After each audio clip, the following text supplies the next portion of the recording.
नमस्कार साथियों, मैं आचार्य रमेश धस्मान आपका स्वागत करता हूं मेरे इस वीडियो चैनल जिसका नाम है ज्योतिष दृष्टि। आइए, पहले वीडियो में मैंने आपको सत्यायन व्रत कथा का विधान बताया था। आइए वो कथा हम सुनाते हैं। सर्वप्रथम इस सत्यायन की कथा में 5 अध्याय हैं। पहला अध्याय इस प्रकार से है। एकदा नोम शरण्या ऋष सौनकादय प्रमुच सर्वे सूतम पौराणिकम खलु ऋषवचो भर्तेन तपसा किमा प्राप्यते वांछितं फलम तस्रम श्रोतुमिच्छामि कथस्स महामुने। व्यास जी कहते हैं, एक समय नौमसेन तीर्थ में बैठे हुए सौनक आदि 88,000 ऋषियों ने पुराणों के जानने वाले सूत जी से प्रश्न किया। हे सूत जी, जिस व्रत से तप से अपना अभिष्ट फल प्राप्त होता हो उसको सुनने की हमारी इच्छा है। तो सूत जी ने कहा कि एक बार देवर्षि नारद जी ने भी इसी प्रकार लक्ष्मीपति विष्णु भगवान से प्रश्न किया था। वह प्रसंग मैं आप लोगों को सुनाता हूँ, ध्यानपूर्वक सुनिए।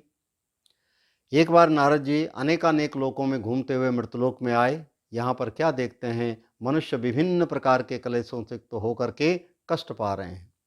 इनका कष्ट कैसे दूर हो सकेगा, ऐसा विचार करके विष्णुलोक को गए। वहाँ पर श्वेत वर्ण 4 भुजाओं वाले देवों के ईश नारायण, जिनके हाथ में शंख चक्र गदा थी, वनमाला पहने हुए थे, उनको देख करके प्रणाम किया। तब भगवान ने कहा, पुत्र तुम किस कामना से मेरे पास आए हो, तुम्हारे मन में क्या अभिलाषा है।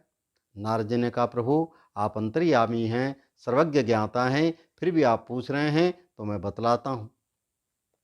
मैं मृतलोक से विचरण करके आया हूँ। मैंने वहाँ पर देखा मनुष्य विभिन्न प्रकार के क्लेशों से युक्त होकर के कष्ट पा रहे हैं। इनका कष्ट कैसे दूर हो सकेगा, ऐसा कोई उपाय बताइए। तब श्री भगवान ने कहा, पुत्र तुमने दूसरों की भलाई की इच्छा से बड़ी उत्तम बात पूछी है। तुम्हारे स्नेह से मैं कहता हूँ, सत्यायन भगवान के व्रत को भली भांति विधि पूर्वक करने से सभी प्रकार के कष्ट दूर हो जाते हैं। तब नारद जी ने कहा, प्रभु ये कौन से दिन करना चाहिए और इसका विधान क्या है और इसकी सामग्री क्या है। तो श्री भगवान ने कहा, यह पूर्णमासी या संक्रांति के दिन करना चाहिए, या जिस किसी दिन मनुष्य के मन में श्रद्धा उत्पन्न हो उस दिन सत्यायन भगवान की संध्या काल के समय पूजा अर्चना करते हुए कथा सुननी चाहिए। सवाया प्रसाद आटे का बना करके, जिसे पंजीरी कहते हैं, कई लोग कशार कहते हैं, भगवान को भोग लगाना चाहिए। तत्पश्चात पंचामृत बना करके भगवान को उससे आंदोलित करना चाहिए और तुलसी दल दोनों में डाल करके भगवान की पूजा अर्चना करते हुए आनंददायक प्रसाद ग्रहण करते हुए सभी को प्रसाद दें, अपने भाई बंधुओं को बुलाएं। इस प्रकार करने से निश्चय ही मनुष्य की मनोकामनाएं पूर्ण होती है। इस प्रकार सत्यायन व्रत कथा का पहला अध्याय संपूर्ण हुआ। बोलो श्री नारायण भगवान की जय। दूसरा अध्याय। काश्चित् काशीपुरे रम्ये हासे द्विजनिर्धनः दुक्षड्याम्ब्या व्याकुलो भूत्वा नित्यं भ्रमाम भूतले दुखितं ब्राह्मणं दृष्ट्वा भगवान ब्राह्मण प्रियः। सूर्य कहते हैं, काशीपुर नगर में गरीब ब्राह्मण रहता था, भिक्षा के लिए भूमि पर घूमा करता था। ब्राह्मणों से प्रेम करने वाले सत्यायन भगवान ने वृद्ध ब्राह्मण का रूप बनाया और उसके पास जाकर से पूछा, हे विप्र किस लिए पृथ्वी पर घूमते हो। कहने लगा, मैं भिक्षा के लिए घूमता हूँ, भिक्षा में जो कुछ धन मिलता है उससे अपने परिवार का पालन पोषण करता हूँ।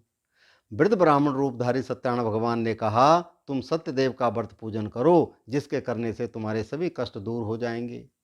पूरा विधान सुन करके मन में संकल्प किया कि आज भिक्षा में जो धन मिलेगा उससे मैं सत्यदेव का व्रत करूंगा। और भगवान की माया से उस दिन भिक्षा में दुगना धन मिला। तब उसने सवाया प्रसाद इकट्ठा करके विधि पूर्वक सत्यदेव का व्रत पूजन किया। इस लोक में सुख भोकर अंत में सत्यपुर वैकुंठ को गया। हे ऋषियों, और क्या सुनना चाहते हो। तो ऋषिगण कहने लगे, प्रभु उस ब्राह्मण से सुन करके किसने इस कथा को किया है वह हम सुनना चाहते हैं, उसके प्रति हमारे मन में खूब श्रद्धा है। तो सूर्य कहते हैं, एक बार वह ब्राह्मण सत्यदेव का व्रत पूजन कर रहा था। उसी समय एक लकड़हारा आया, लकड़ियों का गट्ठर बाहर रखा, व्रत करते हुए ब्राह्मण को देखा, प्रसाद चरणामृत लिया और मन ही मन सोचने लगा, कल तक तो ब्राह्मण भिक्षा मांगता था, आज कौन से देवता के कृपा से इसके यहाँ धन धान्य की वृद्धि हुई। जब प्रसाद चरणामृत ले लिया तो उस ब्राह्मण से पूछा, विप्रवर, ये कौन से देवता की कृपा से आपके यहाँ धन धान्य की वृद्धि हुई? तो उसने कहा, यह सत्यदेव की कृपा है। पूरा वृतांत सुन करके लकड़हारे ने मन में संकल्प किया, आज लकड़ियां बेचने से जो धन मिलेगा उससे मैं सत्यदेव का व्रत करूंगा। और भगवान की माया देखिए, उस दिन उसे ऐसे नगर में गया जहां धनवान लोग रहते थे, लकड़ियों का दाम दुगना मिला। तब उसने प्रसाद सवाया प्रसाद इकट्ठा करके विधि पूर्वक सत्यदेव का व्रत पूजन किया। इस लोक में सुख भोकर अंत में सत्यपुर वैकुंठ को गया। इस प्रकार सत्यानंद व्रत कथा का दूसरा अध्याय संपूर्ण हुआ। बोलो श्री नारायण भगवान की जय। तीसरा अध्याय। काशित काशीपुरे रम्ये उल्का मुखो नाम नृपस्साचि महामति जितेन्द्रिय सत्यवादी ययो देवालयं प्रतिदिने दिने धनम दत्वा दुजाय संतोष शुद्धि भ्राया तस्य प्रमुदा सरोज वदना सती भद्रशीला नदी तीरे सत्यस्य वर्तमाचरहत। सूर्य कहते हैं, पहले समय में उल्का मुख नाम के एक बड़े बुद्धिमान राजा हुए। वह भी भगवान के बड़े भक्त थे। उनकी पत्नी सुंदर सुशील कमल के मुख वाली सती साध्वी थी। एक दिन दोनों पति पत्नी भद्रशिला नदी के किनारे पर सत्यदेव का व्रत पूजन कर रहे थे। उसी समय एक साधु आया।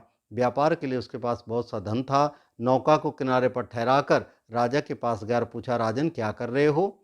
राजा ने कहा, यह महाशक्तिवान सत्यदेव का व्रत है संतान प्राप्ति के लिए।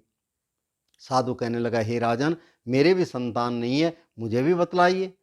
और पूरा विधान सुन करके अपने घर में आया। अपनी पत्नी से कहा, जब मेरे संतान हो जाएगी तो मैं इस व्रत को करूंगा। और भगवान की माया से उसकी पत्नी सांसारिक धर्म में प्रवृत्त हुई। 10वें महीने में सुंदर कन्या का जन्म हुआ। कन्या का नाम कलावती रखा गया। तब लीलावती ने कहा, आपने संकल्प किया था व्रत करने का, व्रत कर लीजिए। साधु कहने लगा, हे प्रिय, इसके विवाह के समय कर लेंगे। कुछ समय के बाद उसने देखा कन्या विवाह के योग्य हो गई और कांचनपुर नगर से सुंदर बणिक पुत्र के साथ में कन्या का विवाह कर दिया। परंतु दुर्भाग्य से विवाह के समय व्रत करना भूल गया, जिससे भगवान रुष्ट हो गए और उन्हें श्राप दिया, तुम्हें कठिन दारुण दुख मिले। एक दिन यह साधु अपने जमाई के साथ रत्नपुर नगर में व्यापार के लिए गया। भगवान ने ऐसी माया की रचना की कि उस राज्य के राजा का कुछ सामान इनके आगे रख दिया। पीछे से जब राजा के दूत आए, इनके आगे सामान रखा हुआ देखकर इनको पकड़ कर ले गए। किसी ने इनकी बातों को नहीं सुनकर इनको कारागार में डाल दिया। इधर इनकी पत्नी और पुत्री शारीरिक मानसिक पीड़ाओं से दुखित हुई। घर में जो कुछ धन था वह चोरों ने चुरा लिया। एक दिन कलावती घर नहीं आई। जब प्रातःकाल आई तो माँ ने कहा, बेटी तू रात भर कहाँ थी, तेरे मन में क्या विचार है? तब कलावती ने कहा, माँ ऐसा वैसा मत सोचो, मैंने एक ब्राह्मण के घर में मन चाह फल देने वाला व्रत देखा है, यह प्रसाद चरणामृत लेकर आई। माँ बेटी ने प्रसाद चरणामृत ग्रहण किया, भगवान से क्षमा प्रार्थना की और कहा, मेरे पति और जमाई शीघ्र घर चले आए। भगवान उसके कृत्य से प्रसन्न हो गए। राजा चंद्रकेतु को स्वप्न में दिखाई दिए और कहा, राजन, दोनों बनिक वैश्यों को प्रातःकाल छोड़ देना। राजा ने प्रातःकाल सभागार में सभी ज्योतिषाचार्यों को बुलाया, उनसे विचार विमर्श किया। उन दोनों बनिक वैश्यों को बुलाया, उनकी बेड़ियां कटवाई, हजामत आदि बनवाई। जो कुछ धन था उससे दुगना धन देकर का आप अपने घर जाओ। वो दोनों भी राजा को प्रणाम कर कहने लगे, आपकी कृपा से जाएंगे। यह कहकर दोनों वैश्य घर की ओर चल पड़े। इस प्रकार सत्यानंद कथा का तीसरा अध्याय संपूर्ण हुआ। बोलो श्री नारायण भगवान की जय। चौथा अध्याय। यात्रा तो कृतवान साधु मंगलायनां पूर्विकां ब्राह्मणेभ्यो धनं दत्त्वा तदा तु नगरं ययो कियं दूरे गते साधु सत्यनारायण प्रभो जिज्ञासां कृतवान साधु किमस्ति तव नये स्थितम्। सूर्य कहते हैं, वैश्य ने मंगलाचरण करके यात्रा आरंभ की। जैसे ही नाव कुछ दूर गई, भगवान ने दंडी का रूप बनाया और वैश्य से पूछा, हे साधु, तेरी नौका में क्या भरा हुआ है? साधु हंसकर कहने लगा, हे दंडी, क्यों पूछता है? क्या धन लेना चाहता है? मेरी नौका में तो बेल पत्ते भरे हुए हैं। भगवान ने कहा, तथास्तु, और कुछ दूर जाकर समुद्र के किनारे आसन जमा कर बैठ गए। साधु ने नित्य क्रिया की, नाव को ऊंची ऊंची देखा, नाव में बेल पत्ते देखे तो मूर्छित हो गया। पुनः जमाई ने मूर्छा खुलवाई और कहा, ये दंडी स्वामी का श्राप है, अतः उन्हीं के शरण में चलना चाहिए। दंडी स्वामी के पास गए, भगवान से क्षमा प्रार्थना की। भगवान कहने लगे, अय दुर्बुद्धि, तू मेरी आज्ञा से बार बार दुख पा रहा है। साधु कहने लगा, प्रभु आपकी माया से मोहित हुए ब्रह्मा, शंकर, इंद्र आदि देवता जब आपके रूप को नहीं जानते, मैं कैसे जान सकता हूँ। आप प्रसन्न हो जाइए, ऐश्वर्य के अनुसार मैं आपकी पूजा करूँगा। भगवान उसके भक्ति से भरे हुए वचन सुनकर प्रसन्न हो गए, मनोवांछित वरदान देकर अंतर ध्यान हो गए। साधु नगर के निकट आया, अपने दूत को नगर में भेजा। दूत ने कहा कि साधु जमाई के साथ नगर के निकट आए हैं। उस समय उसकी पत्नी और पुत्री सत्यदेव का व्रत पूजन कर रहे थे। साधु के दूत की बात सुन करके माँ ने कहा, बेटी मैं दर्शन को चलती हूँ, तू भी शीघ्र चली आना। माता का ऐसा कहना सुनकर के प्रसाद को त्याग कर पति को देखने चली गई, जिससे भगवान रुष्ट हो गए और उसके पति को अदृश्य कर दिया। सारे मल्लाह चिंता करने लगे, अरे भी तो यहाँ थे, भी कहाँ चले गए। भगवान के कोप को कौन जान सकता है। तब कलावती ने पति को न पाकर खड़ाऊ लेकर सती होने का निश्चय किया। साधु ने भी भूमि पर गिरकर बार बार क्षमा प्रार्थना की। आकाशवाणी हुई, ये साधु तेरी कन्या प्रसाद को त्याग कर आई है, यदि वह घर जाकर प्रसाद खाकर लौट कर आए तो उसको उसका पति मिल जाएगा। कन्या घर गई, प्रसाद खाकर लौट कर आई तो उसने अपने पति को पाया। सदैव पूर्णमासी और संक्रांति में सत्यदेव का व्रत पूजन किया। इस लोक में सुख भोग अंत में सत्यपुर वैकुंठ को गया। इस प्रकार सत्यानंद व्रत कथा का चौथा अध्याय संपूर्ण हुआ। बोलो श्री नारायण भगवान की जय। पांचवा अध्याय। आसी तुंगध्वजो राजा प्रजा पालन तत्परः एक दासा वनं गत्वा हत्वा बहुदान पशुनः आगत्य वटमूलं च सत्यस्य व्रत पूजनं गोपा कुर्वन्ति संतुष्टा भक्तियुक्ता स बान्धवः राजा दृष्ट्वा न गतो न नमामशः ततो गोपगणा सर्वे प्रसाद निर्पसन्निधो। सूर्य कहते हैं, पहले समय में उल्का नाम के एक राजा थे। उन्होंने भी भगवान के प्रसाद को त्याग कर बहुत दुख पाया। एक बार वन में जाकर अनेक प्रकार के पशुओं को मारकर बड़ के पेड़ के नीचे बैठे। वहां पर क्या देखते हैं, ग्वाले लोग सत्यदेव का व्रत पूजन कर रहे हैं। अभिमान से राजा न तो वहां गया न प्रणाम ही किया, और जब ग्वालों ने प्रसाद राजा के समीप रखा, उस प्रसाद को त्याग कर उसको बहुत दुख पहुंचा। उसके 100 पुत्र, धन धान्य जो कुछ था वह नष्ट हो गया। भगवान ने ऐसा किया, ऐसा मेरा मानना है, अतः वहीं चलता हूँ जहाँ भगवान की पूजा होती। वापिस उसी जगह आया, ग्वालों के साथ विधि विधान से सत्यदेव का व्रत पूजन किया और इस लोक में सुख भोकर अंत में सत्यपुर वैकुंठ को गया। जो मनुष्य इस परम दुर्लभ सत्यानंद कथा को सुनता है, भगवान की कृपा से उसके सभी पाप नष्ट हो जाते हैं। निर्धन धन पाता है, बदी बंधन से छूटता है, डरावा भय से मुक्त हो जाता है। इसमें कोई संशय नहीं, मन चाह फल भोग कर अंत में सत्यपुर वैकुंठ को जाता है। जिन्होंने पहले इस कथा को किया, उनके अगले जन्मों की कथा कहता हूँ। बुद्धिमान सतानंद ने सुदामा का जन्म लिया, कृष्ण भगवान का ध्यान कर मोक्ष प्राप्त किया। लकड़हारा भील गुरुराज हुआ, रामचंद्र जी की सेवा कर वैकुंठ को प्राप्त हुए। उल्कामुख नाम के राजा दशरथ हुए, उन्होंने राम, भरत, लक्ष्मण, शत्रुघ्न जैसे पुत्र प्राप्त करके मोक्ष प्राप्त किया। और तुंगध्वज नाम के राजा स्वयंभू मनु हुए, मानव वृत्ति के सारे कर्म करके इस लोक में सुख भोग कर अंत में सत्यपुर वैकुंठ को गए। और मोरध्वज नाम के राजा बने, उन्होंने अपने पुत्र को आधारे से चीरकर कृष्ण भगवान को ध्यान कर और इस लोक में सुख भोग कर अंत में सत्यपुर वैकुंठ को गए। इस प्रकार सत्यानंद व्रत कथा का पांचवा अध्याय संपूर्ण हुआ। बोलो श्री नारायण भगवान की जय। इसके बाद आप आरती कीजिएगा भगवान की ज्योत जला करके। ओम जय लक्ष्मी रमणा, स्वामी जय लक्ष्मी रमणा, सत्यनारायण स्वामी जनपातक हरणा। ओम जय लक्ष्मी रमणा, रतन जड़ित सिंहासन अद्भुत छविराजे, स्वामी अद्भुत छविराजे। नारद करत निरंतर घंटा ध्वनि बाजे। ओम जय लक्ष्मी रमणा, प्रकट भई कलि कारण, द्विज को दर्श दियो, स्वामी द्विज को दर्श दियो। बूढ़ा ब्राह्मण बन कर कंचन महल कियो। ओम जय लक्ष्मी रमणा, दुर्बल भील कराल, जिन पर कृपा करी, स्वामी जिन पर कृपा करी। चंद्रचूड़ एक राजा, जिनकी विपत हरी।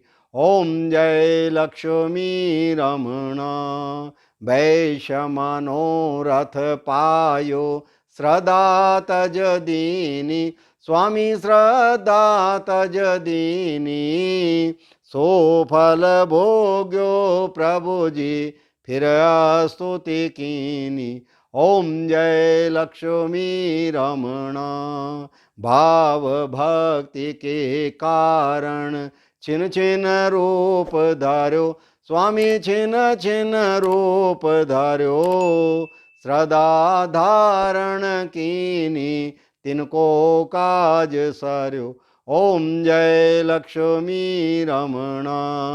ग्वाल बाल संग राजा वन में भक्ति करी, स्वामी वन में भक्ति करी।